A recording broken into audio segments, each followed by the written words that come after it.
Hello, aspirants. Welcome to another session of our GS2 answer writing. Today is session number 9, and I hope you are writing and improving your answer writing. So start करते हैं आज का session. देखिए, आपको तो पता ही है instruction और बेनिफिट्स इसके क्या होते हैं। आज हम ओनली वन क्वेश्चन लिखेंगे और आज आपको ये आंसर 250 वर्ड्स में लिखना है। ठीक है, टाइम आपका 7.5 मिनट रहेगा। ट्राई कीजिए इस आंसर को आप 250 वर्ड्स में लिखें। ठीक है, तो चलिए स्टार्ट करते हैं।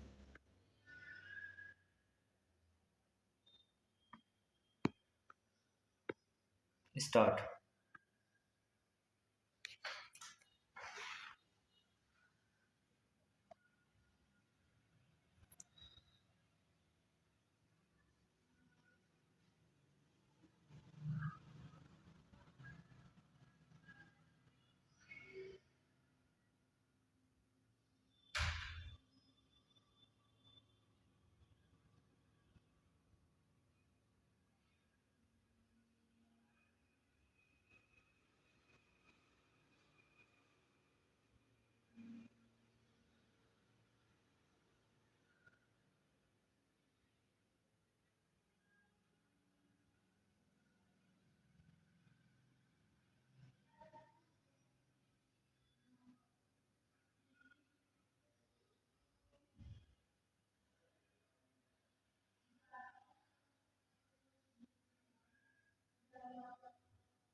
ओके फ्रेंड्स, आई होप आपने अपना आंसर लिख लिया होगा।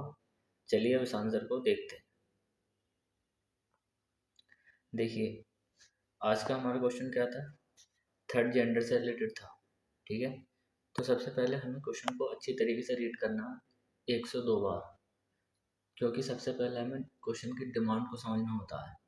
और जो इसमें ये जो वर्ड दिए होते हैं ना, एग्जामिन, एनालाइज, इन पर ध्यान देना होता है कि क्या एग्जैक्टली लिखा हुआ है। ठीक है, चलिए, तो क्वेश्चन था, the third gender has not yet been engendered in the Indian society despite legislative nudge। मतलब कि लेजिस्लेटिव समर्थन के बावजूद भी अभी भारतीय समाज के द्वारा थर्ड जेंडर को मान्यता नहीं मिल रही। ठीक है, ये क्वेश्चन था और इसको हमें एनालाइज करना था। तो जब भी देखिए बात करते हैं एनालाइज की, ठीक है, जब भी हम एनालाइज की बात करते हैं तो हमें इसमें क्या बताना होता है? इसमें हमें इश्यूज बताने होते हैं, उसके बाद हमें बिफोर देना होता है, चैलेंजेस भी बताने होते हैं, और जो स्कीम्स आई हैं, जो मीजर आए गवर्नमेंट के द्वारा, वो सारी चीज़ें हमें इसमें बतानी होती हैं। ठीक है, पूरा एनालिसिस क्वेश्चन को करना होता है। तो इस क्वेश्चन में क्या था कि सबसे पहले यहाँ पर देखिए, इसमें दो पार्ट मोस्टली बन सकते हैं, और दो पार्ट तो बन ही सकते हैं, एटलीस्ट दो में ये आंसर लिख सकता है। देखिए कैसे। और ये जो इन्होंने आंसर लिखा है ये 3 पार्ट्स में करके लिखा है। अगर हम चाहें तो 2 पार्ट्स में इस आंसर का दे सकते हैं, इसका आंसर हम दे सकते हैं। ठीक है, the third gender has not yet been engendered. ठीक है, तो अब थर्ड जेंडर को भारतीय समाज में मान्यता नहीं मिल रही। अब नहीं मिल रही तो इसका कुछ इश्यूज होंगे, तो सबसे पहले पार्ट में हमें इश्यूज बताने होंगे। ठीक है, सेकंड पार्ट में क्या होगा, जो इश्यूज हैं उनके हमें मेजर देने होंगे, या फिर इसे वे फॉरवर्ड कह सकते हैं। सबसे पहले हम स्कीम्स बता देंगे, उसके बाद थोड़ा सा वे फॉरवर्ड लिख देंगे। इस तरीके से हम इसका आंसर दे सकते हैं। ठीक है, तो दूसरा पार्ट हमारा क्या होगा, क्या हमारे इसके मेजर हैं कि इंडियन सोसाइटी में इसको क्या किया जाए, इसमें मान्यता दे दी जाए। ठीक है, चलिए अब स्टार्ट करते हैं अपना आंसर।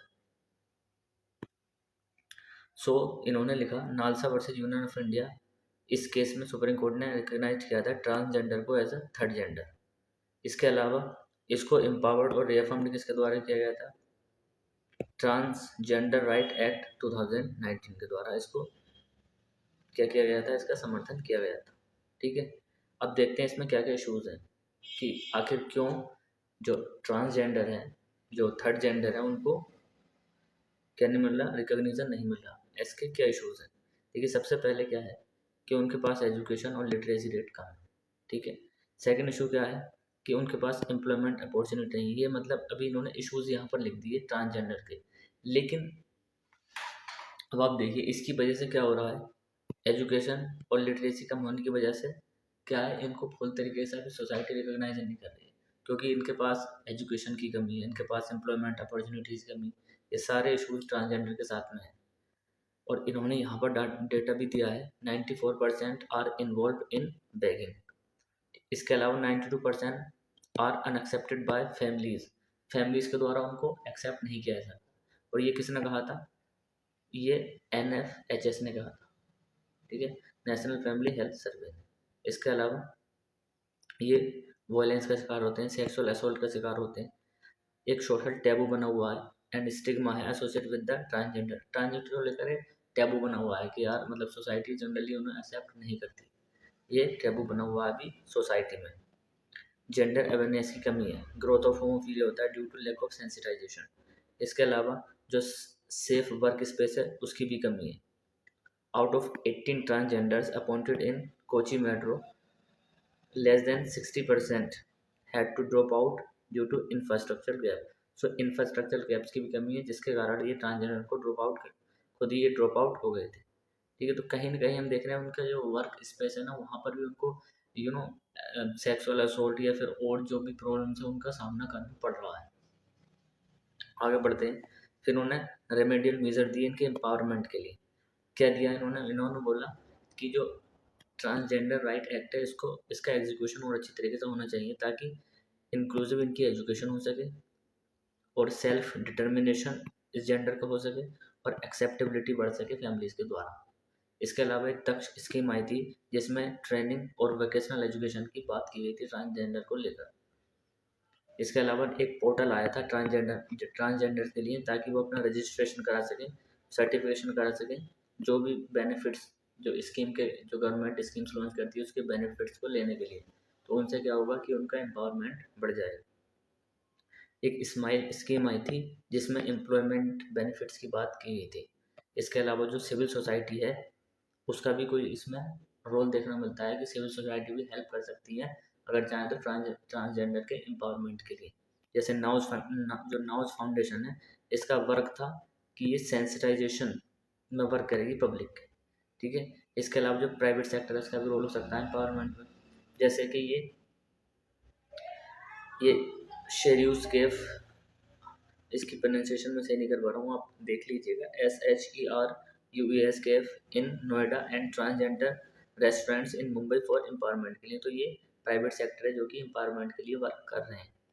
इसके अलावा जो मीडिया होती है उसका भी रोल हो सकता है, जैसे कि ताली एक टीवी शो था, गौरी शिंदे, ठीक है, उस पर कौन थी, गौरी शिंदे थी। तो मीडिया के जरिए भी इनको एम्पावर किया जा सकता है। जैसे कि ट्राई नेत्रा हलदार, इसकी कास्टिंग करना, ये ट्रांस वुमेन थी इन मेन स्ट्रीम शोज में, तो मेन स्ट्रीम शोज में इनको लाया जा सकता है जिससे कि इनका एम्पावरमेंट हो सके। इसके अलावा और वे फॉरवर्ड क्या इन्होंने दिए कि योगा करता प्रिंसिपल जो है इनको पॉपुलराइज किए जाने चाहिए, ताकि जो जेंडर फ्लूइडिटी है ना उसके लिए क्या हो सकते, सेंसिटाइज सारे लोग हो सके। जो सिविल सोसाइटी है इसका भी रोल हो सकता है to erode homophobia through popular media. तो पॉपुलर मीडिया के जरिए जो होमोफोबिया ना ट्रांसजेंडर को लेकर इसको मिटाया जा सकता है। इसके अलावा इनको एम्प्लॉयमेंट अपॉर्चुनिटीज़ भी देनी चाहिए। ठीक है। इंफ्रास्ट्रक्चर और यूनिक नीड्स को कैटर किया जाना चाहिए। हेल्थ में जैसे आयुष्मान भारत था, इसमें लगभग 60+ जो पैकेजेस थे वो एक्सक्लूसिवली ट्रांसजेंडर्स के लिए थे, जिसमें कि जेंडर जेंडर चार्ज सर्जेंसी, ये सारी चीज़ें इसमें इंक्लूड थी। एजुकेशन में भी हम वर्क कर सकते हैं। Education and inclusivity to in schools and work places में भी हम इनका एम्पावरमेंट कर सकते हैं। तो ये थोड़े हमें वे फॉरवर्ड यहाँ पर ध्यान रखने हैं। इसके अलावा देखिए, innovating to 4.8 lakh as per census 2011, transgenders are equally important and should be empowered as compared to the other gender। जिस तरीके से हम अदर जेंडर को एम्पावर कर रहे हैं, साथ ही में हमें क्या करना पड़ेगा, ट्रांसजेंडर को भी एम्पावर करना पड़ेगा, तभी हम एक अच्छी अपनी कंट्री को बना सकते हैं। ठीक है। तो ये था आज का क्वेश्चन। इसमें क्या है, इतना क्वेश्चन समझने में इतना टफ नहीं था, लेकिन हमें क्या चीज़ें याद होनी चाहिए। हमें नेशनल फैमिली हेल्थ सर्वे ने क्या कहा, या फिर कोई गवर्नमेंट स्कीम है इनको लेकर के, तो क्या कीजिए आप एक लिस्ट तैयार कर लीजिए कि ट्रांसजेंडर की ये स्कीम्स हैं, ये वे फॉरवर्ड हैं, और ये स्कीम्स आती हैं, इतना डेटा है। तो ये सारे अगर हम एक पेज पर लिख लेंगे तो हमारा काम काफ़ी ईजी हो जाएगा और अपने आंसर में हम यूज़ कर सकते हैं। इसमें से आप देखिए, ये जो आप जब करंट अफेयर्स पढ़ेंगे ना, ये सारी स्कीम जो होती है बार बार रिपीट होती रहती है। तो इसमें ऐसा कुछ भी नहीं है कि हमें उसको अलग से मतलब सेपरेट तरीके से यहाँ से नोट्स बनाया जाए। ये सारी चीज़ें हम मोरलेस कवर करते ही हैं। बस आपको क्या करना है, अपनी चीज़ें जो भी आप पढ़ रहे हैं करंट अफेयर्स कहीं से भी, या फिर आप स्टैटिक कवर कर रहे हैं, और ये चीज़ तो स्टैटिक में भी कवर होती है, तो उसका अच्छी तरीके से रिवाइज कीजिए और ट्राई कीजिए कि आप ऐसी चीज़ें भी अपने आंसर में यूज़ कर सकें ताकि आपका आंसर इफेक्टिव दिखे। ठीक है। इम्पोर्टेंट कीवर्ड पर यहाँ पर देखिए हाईलाइट है, अंडरलाइन, इम्पोर्टेंट कीवर्ड, ये सारी चीज़ें ध्यान देने की होती है। किस तरीके से हम मैप का यूज़ कर सकते हैं ताकि हमारा आंसर एक स्ट्रक्चर फॉर्म में दिखे। तो ये था आज का क्वेश्चन। अब GS2 का हमारा एक सेशन और बचा है, इसको कंप्लीट करते हैं। इसके बाद हम स्टार्ट करेंगे GS3। ठीक है। इसके बाद हम क्या स्टार्ट करेंगे, GS3 स्टार्ट करेंगे, और GS3 के भी हम 10 सेशन लेने वाले। ठीक है। इसके अलावा जब GS3 हो जाएगा तो GS4 पर हम चलेंगे। तो ये थी आज की वीडियो। ठीक है। आई होप आपको ये वीडियो सही लगी होगी, और मिलते हैं नेक्स्ट वीडियो में एक नए सेशन के साथ में। तब तक आप प्रैक्टिस करते रहिए और नोट्स बनाते रहिए, उनको रिवीजन करते रहिए। ठीक है। और इस कमेंट बॉक्स में, इस वीडियो कमेंट बॉक्स में टेलीग्राम का एक लिंक है, उसको आप ज्वाइन कर लीजिए। उस पर मैं अपडेट्स देता रहता हूँ। जैसे कि हमने ये क्वेश्चन पढ़ा, इसकी अपडेट हमें, इसके जो टॉपिक्स मुझे डिस्कस करने हैं, जैसे कि आज जो हमें आंसर राइटिंग करनी है, उसके जो सिलेबस का टॉपिक होता है वो टेलीग्राम पर पोस्ट कर दिया जाता है। तो ये थी आज का सेशन। ठीक है। मिलते हैं नेक्स्ट सेशन में।